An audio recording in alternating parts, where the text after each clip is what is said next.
Today I'm going to show you a really cool product that allows you to add Apple CarPlay or Google Auto to basically any car.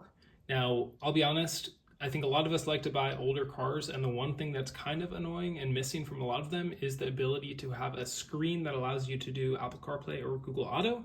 So this is a super cool product. It's not that expensive. There's a link in my description, and I'm going to show you how you can add it to essentially any car. Okay, the first thing is the mount. So it comes with a couple different mounts. You have one that's connected right now that you can put easily on your window. And then you have another little short one which you can attach to the dashboard. For this particular car, you can see that this one, well, it connects with the window and it does kind of sit flush. It's a little bit far away from me, so I think I'm gonna try the other mount. The nice thing with this small mount is in some cases, I could just put it right here on the dash, but I actually have a nice spot right here. If I just kind of put it down right there, it actually sits quite nicely, right? It's not in my view of sight, and then it allows me to have Apple CarPlay right there. Okay, I have put the USB-C in the back, and now all you have to do is just find a socket and go ahead and plug it in.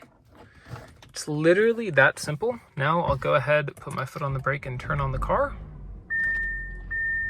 Okay, all I had to do was go to the Bluetooth setting on my phone and connect it, and you can see now I have full Apple CarPlay just that easily in my car.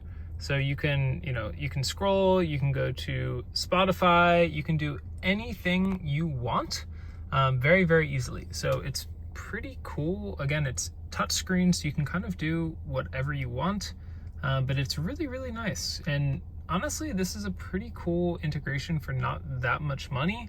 Now, when I'm on long trips, when I'm, wanting to see what I'm listening to on Spotify, I can simply just use this screen. It's really not in the way, and you saw it yourself. The installation took, just 1 minute, maybe 2 minutes. So it's a really, really nice upgrade to any car that does not have Apple CarPlay or Android Auto. If you are interested in it, there's a link in my description.